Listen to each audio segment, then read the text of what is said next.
안녕하십니까. 류바로 신부입니다. 오늘 우리가 공부할 내용은 고린토전서 18과 할 시간입니다. 성령에 대한 이야기입니다. 제가 몇 차례 말씀드린 적이 있는데 성령의 은사라는 것은 개인을 위한 것이 아닙니다. 그것부터 확실히 알아야 됩니다. 하느님도 개인을 위한 분이 아닙니다. 예수님께서 이 세상에 오셨다는 것은 하느님께서 이 세상에 오셨다는 건데, 예수님께서 이 세상에 오셔서 가장 먼저 한 일이 제자를 모으는 일이었습니다. 그러니까 예수님은 공동체를 원했습니다. 그러니까 예수님 스승 한 명, 그리고 제자, 가장 기본적으로 사도라고 불리는 12명, 1대 12명의 비율입니다. 쉽게 설명하면 그렇습니다. 예수님에게 1대 1의 비율은 없습니다. 12명 중에 어떤 제자? 베드로. 이렇게 되어 있습니다. 성경은 특히 요한복음은 예수님께서 사도 요한을 사랑하셨다, 그렇게 표현이 되어 있지만, 거기서 말하는 예수님께서 사도 요한을 사랑하셨다라는 것은 지극히 개인적인 어떤 그 사도 요한에 대한, 어떻게 보면 당신의 미래에 대한 것을 생각하면서 자기의 어떤 인간적인 육적인 관점에서의 어머니를 위한 배려로서의 사도 요한에 대한 애정, 이렇게 표현을 하셔요. 사실은 다른 어느 복음서에도 이 요한에 대한 얘기는 나와 있지 않습니다. 예수님께서 요한을 특별히 사랑하셨다라고 표현되어 있는 부분은 요한복음서밖에 없습니다. 그리고 그 요한복음서에서 십자가 위에서 실제로 그런 일이 있었는지 없었는지는 알 수 없습니다만 팩트를 말하는 게 아닙니다. 신학은, 성서는 예수님께서 요한에게 자기 어머니를 맡기는 장면이 나옵니다. 그런 관계 때문에 요한복음서의 저자인 요한이 예수님께서 요한을 특별히 개인적으로 사랑하셨다라고 표현한 것 뿐이지, 예수님에게 있어서 제자들과의 관계는 철저하게 1대 제자 단입니다. 하느님도 마찬가지입니다. 하느님이 사람하고 1대1로 관계를 갖지는 않습니다. 하느님과 공동체입니다. 교회 공동체. 그런데 아쉽게도 많은 사람들은 자기가 혼자 하느님하고 친하다고 얘기를 합니다. 절대 그런 일은 있을 수가 없습니다. 자기 혼자 성령하고 친하다고 말합니다. 절대 그런 일은 있을 수가 없습니다. 자기 혼자 성령하고 친하기 때문에 자기가 성령으로부터 특별한 은사를 개인적으로 받았다고 그렇게 이야기를 합니다. 절대 그런 일은 있을 수 없습니다. 성령은 공동체를 위한 겁니다. 특히 또 공동체의 무엇을 위해서? 공동체가 예수님께서 하시던 일을 계속 하도록 하기 위해서 그 공동체에게 특별한 은총을 베풀어 주신, 은총이 아닌 은사. 은사라는 말은 능력이라는 말입니다. 능력.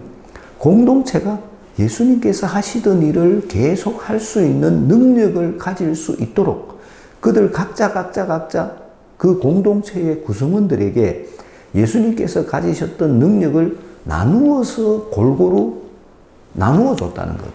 왜? 그들이 공동체가 한 몸이 되어서. 왜?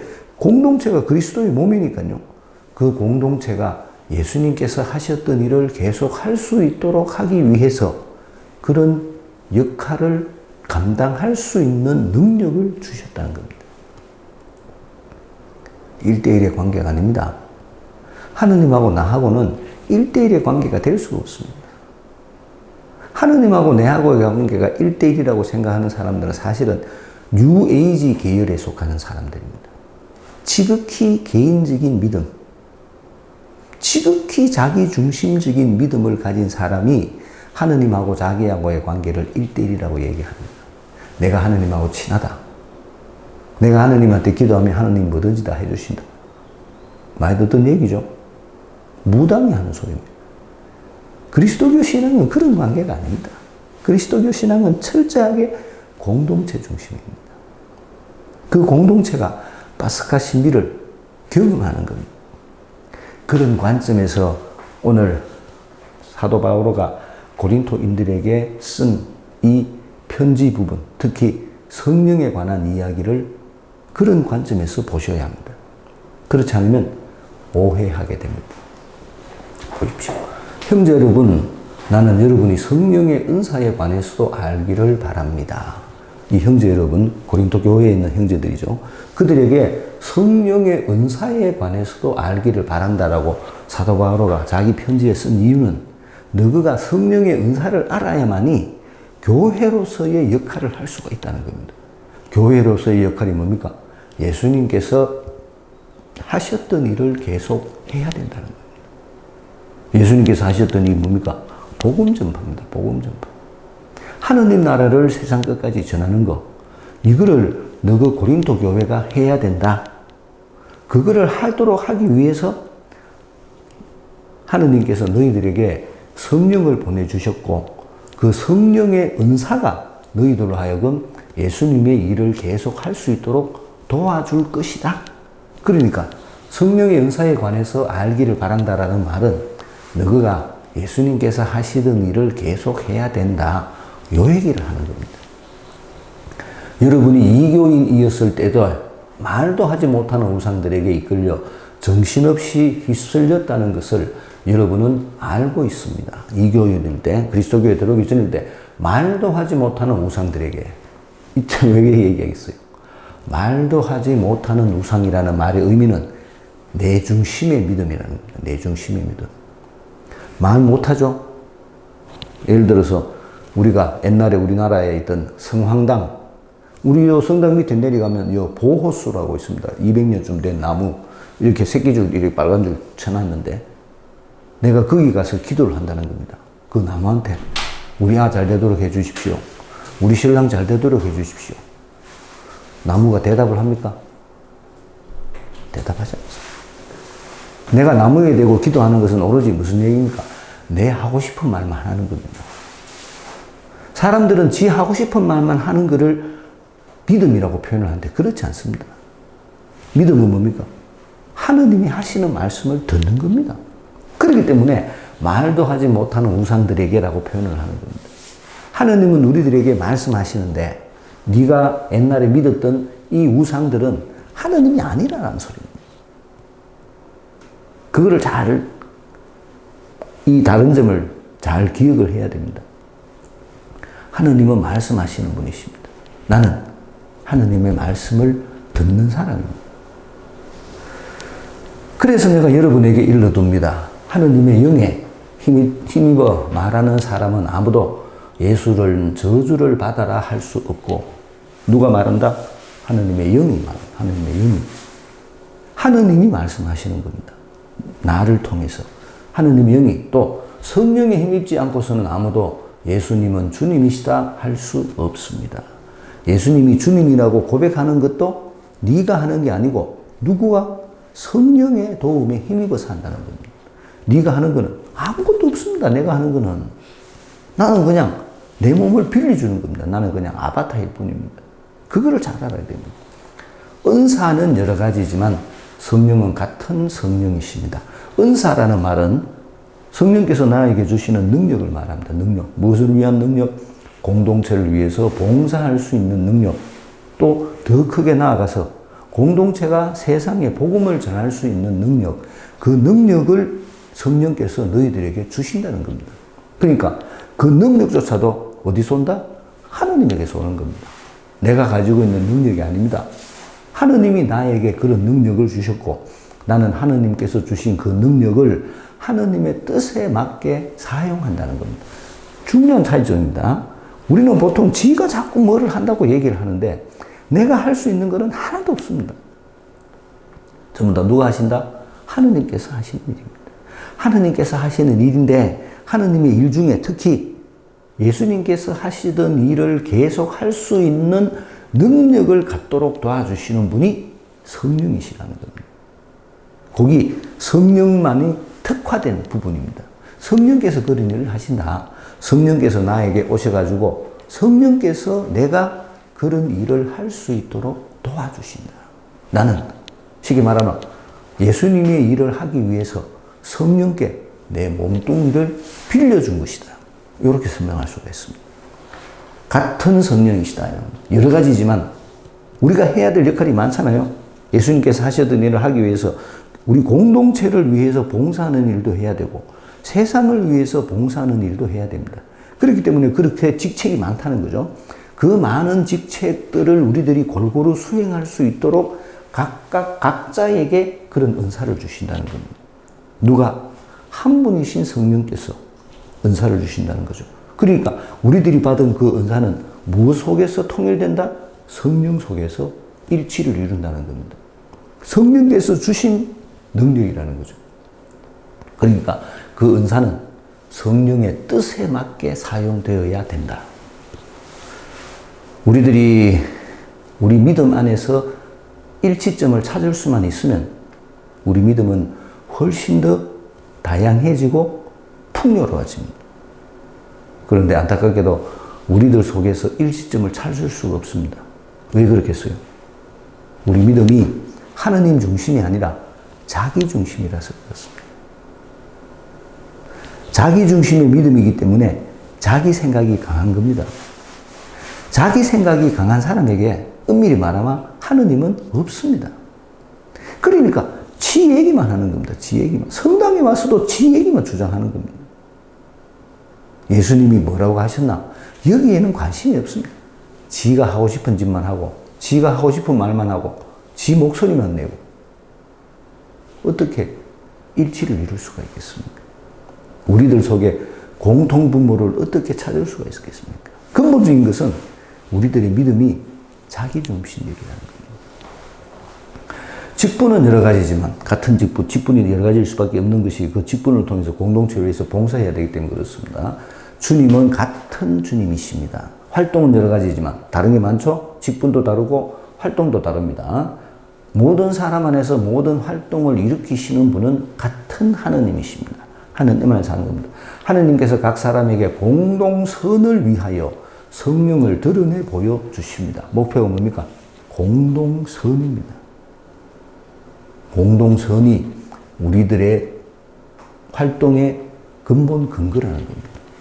그 공동선이 궁극적으로는 복음을 전하는 일입니다. 예수님께서 하셨던 일을 우리들이 계속 하는 것.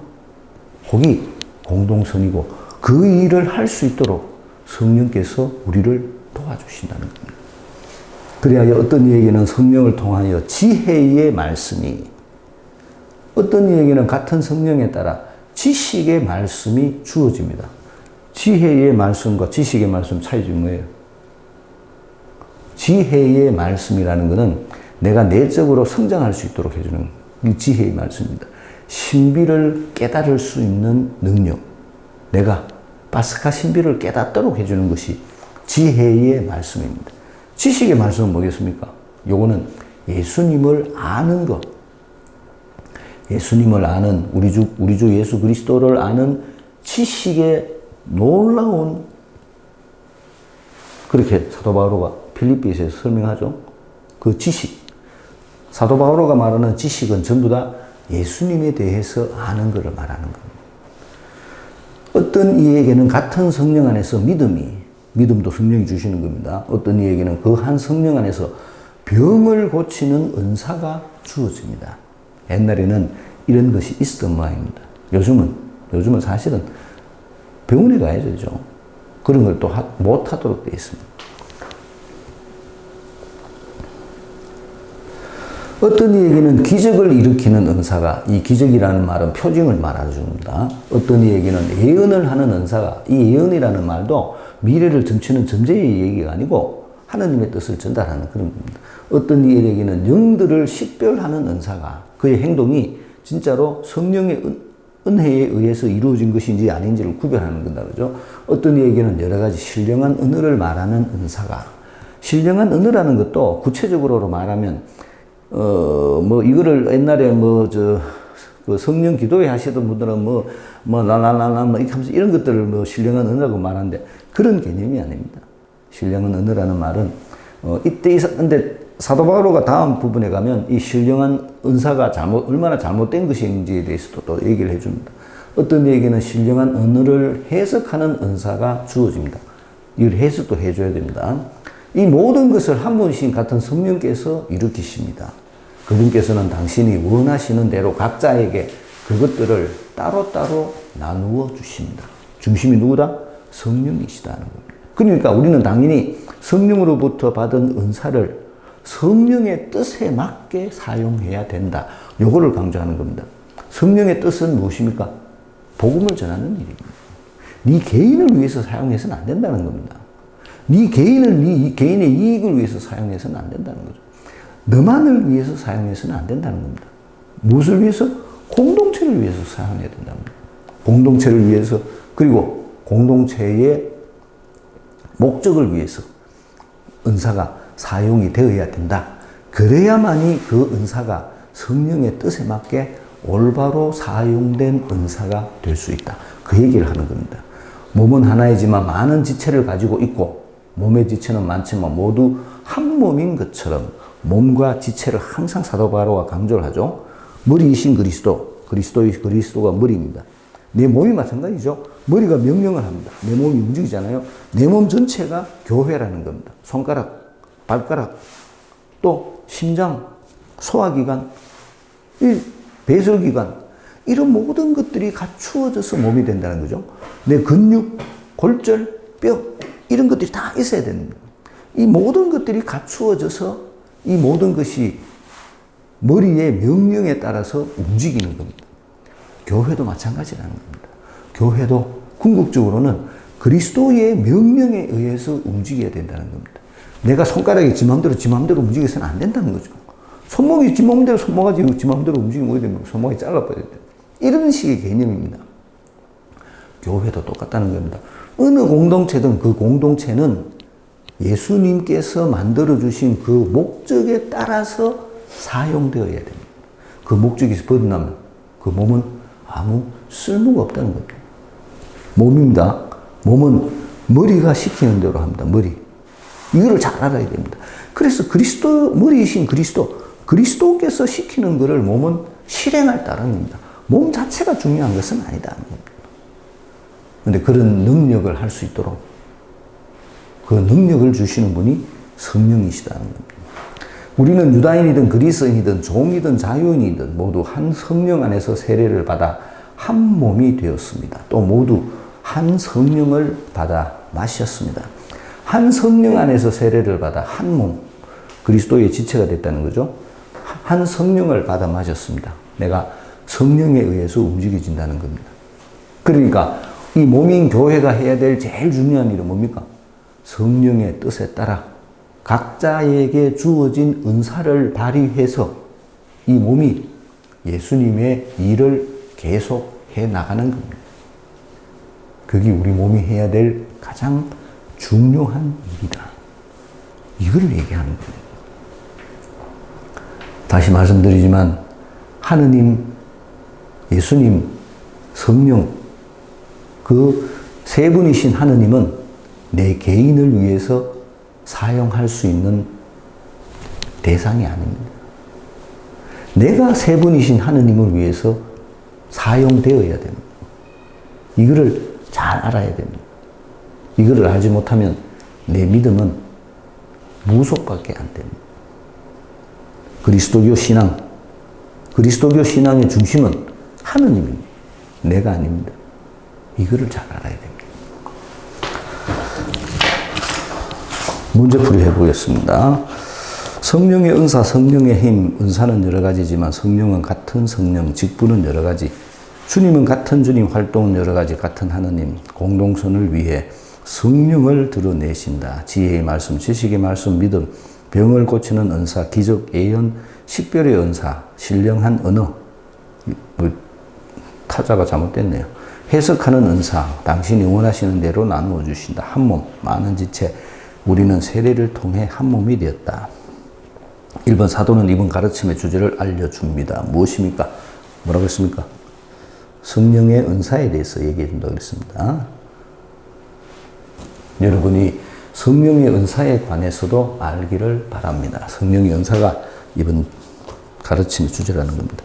성령의 힘에 의한 부정적인 예와 긍정적인 예를 설명합니다. 무엇입니까? 예수는 저주받아라. 이게 부정적인 예죠. 그렇게 말 못한다는 거죠. 예수는 주님이시다. 이 긍정적인 예입니다. 이렇게 말할 수밖에 없다는 겁니다. 그 모든 말을 하도록 해주는 것이 성령이시라는 겁니다. 3번, 은사와 성령의 관계성을 설명합니다. 찾아봅시다. 4번, 은사는 여러 가지지만 성령은 같은 성령이십니다. 내가 받은 능력은, 우리 각자의 능력은 다양하지만 그 모든 능력이 한 분이신 성령께서 우리들에게 주셨다는 겁니다. 한 분이신 성령께서 그 은사를 우리들에게 주신 목적, 그거는 예수님께서 하시던 일을 계속 하도록 하기 위해서입니다. 4번, 직분과 활동으로도 연관성을 말씀하십니다. 찾아봅시다. 직분은 여러 가지지만 같은 주님, 활동은 여러 가지지만 모든 활동을 일으키시는 분은 같은 하느님이십니다. 직분이라는 것은 내가 맡은 직책이죠. 뭐 예를 들어서 뭐 내가 무슨 전례위원, 또 뭐 선교위원, 또 복음화위원, 이런 게 우리들에게 주어진 직분입니다. 활동이라는 것은 뭡니까? 그 직분을 맡은 사람들이 모여서 그 직분에 따른 일을 하는 것, 여기 활동입니다. 그러니까 직분하고 활동은 사실은 연관되어 있는 겁니다. 직분을 받은 사람은 당연히 활동을 해야 됩니다. 활동이 없는 직분은 직분이 될 수가 없습니다. 직분 없는 활동도 할 수가 없습니다. 왜? 그건 목적이 없으니까요. 내가 직분을 받고 그 직분에 따라서 활동을 수행하는 겁니다. 5번, 하느님께서 성령을 드러내시는 이유는 무엇이라고 설명하십니까? 공동선을 위하여. 공동선. 목표가 공동선이라고 했습니다. 우리들 속에 우리가 추구해야 될 공동선. 엄밀히 따지면 사도 바울가 우리들에게 말해주는 고린토전서에서의 사도 바울의 신앙감하고 현재 우리들이 가지고 있는 신앙감하고는 엄청난 차이를 가지고 있습니다. 그 차이의 이유가 뭐였습니까? 우리들의 신앙이라는 것이 그만큼 자기중심이라는 겁니다. 지밖에 모르는 신앙입니다. 지밖에 모르는 신앙. 엄밀히 말하면 지밖에 모르는 신앙은 신앙이 아닙니다. 왜냐? 신앙은 항상 공동체적이기 때문에 그렇습니다. 6번, 성령의 은사를 설명합니다. 찾아봅시다. 성령에서 있죠. 지혜의 말씀, 지식의 말씀, 같은 성령 안에서 믿음, 성령 안에서 병을 고치는 은사, 이런 것들이 성령이 우리들에게 주는 다양한 은사라는 겁니다. 기적을 일으키는 은사, 예언하는 은사, 영들을 식별하는 은사, 그리고 신령한 언어를 말하는 은사, 신령한 언어를 해석하는 은사, 이런 것들이 주어졌다는 거죠. 이 속에서 성령께서 주시는 이런 여러 가지 많은 은사 중에서 반틈 정도는 공동체를 위한 은사입니다. 공동체가 성장할 수 있도록, 공동체가 더 커지고 공동체가 예수님과 더 가까워질 수 있도록 공동체에게 주어진 은사, 공동체의 발전을 위해서 주어진 은사. 나머지 반 정도는 공동체가 복음을 전하는 데 사용할 수 있는 은사. 공동체가 자기 일을 해야 될 거 아닙니까? 예수님께서 하셨던 일을 계속하는 것이 공동체의 일이라고 그랬는데, 그런 대외적인 활동을 할 수 있도록 주어진 은사. 그렇게 구별될 수가 있다는 겁니다. 우리 자체를 위한 은사, 그리고 세상을 위한 은사. 이렇게 구별되어 있어서 그 은사에 따라서 공동체가 예수님께서 하셨던 일을 계속 할 수 있도록 만들어준다는 겁니다. 7번, 이 모든 은사를 이기신 분은 누구라고 설명합니까? 11절 A. 한 분이신 같은 성령께서 해주신다는 거예요. 은사는 성령 겁니다. 내 게 아닙니다. 그거 잘 알아야 됩니다. 내가 무슨 은사를 가졌다고 밖에 나가가 까불어 샀고 무당짓하고 그러라고 주는 게 아닙니다. 성령께서 주시는 겁니다. 2번, 8번, 은사를 주시는 분은 성령이십니다. 그 기준은 무엇이라고 설명합니까? 당신이 원하시는 대로. 이 핵심입니다. 성령께서 원해서 내한테 그런 은사를 줬다는 겁니다. 내가 잘나서가 아니라 당신이 원하시는 대로 각자에게 그것들을 따로따로 나누어 주십니다. 내가 원해서가 아니라 성령의 뜻에 의해서 성령께서 나에게 나누어 주셨다. 요거를 강조하는 겁니다. 9번, 몸과 지체의 관계를 설명합니다. 무엇을 설명하기 위해서입니까? 몸은 하나지만 많은 지체를 가지고 있고 몸의 지체는 많은 모두 한 몸이처럼 그리스도께서도 그러하십니다. 교회를 설명하기 위해서 그렇죠. 우리 모두는 그리스도의 지체, 머리이신 그리스도, 그리고 몸인 교회, 이렇게 설명합니다. 우리 모두가 지체다. 나는 그리스도의 몸의 한 지체다. 지체로서 나에게 맡겨진 지체로서의 역할, 손가락, 이 두째 손가락이 뭐라 하노? 이 손가락으로서의 역할, 이게 내 지체라는 나라는 겁니다. 내가 이 손가락으로서의 역할을 총선에서 이거를 잘 해야 된다는 겁니다. 나머지 발 역할에 내가 뭐라고 입대할 수 있습니까? 그렇게 할 수는 없다는 겁니다. 이 일을 할 수 있도록 성령께서 나를 도와주신다는 겁니다. 어떤 사람이든 세례로 한 몸이 되었습니다. 누구 안에서 이루어집니까? 성령 안에서. 성령 안에서 우리는 모두 한 몸이 되었다. 같은 신앙을 가진 같은 한 몸이 되었다. 누구를 통해서? 성령을 통해서. 우리 모두의 구심점은 예수님이십니다. 안타깝게도 우리들의 믿음이 개인화되어 있기 때문에 우리들 속에서 공통 분모가 사실은 없습니다. 정말로 안타까운 일입니다. 우리들의 믿음이 예수님에게서부터 출발한다는 사실을 절대 잊어서는 안 되겠습니다. 마치겠습니다. 안녕히 계십시오.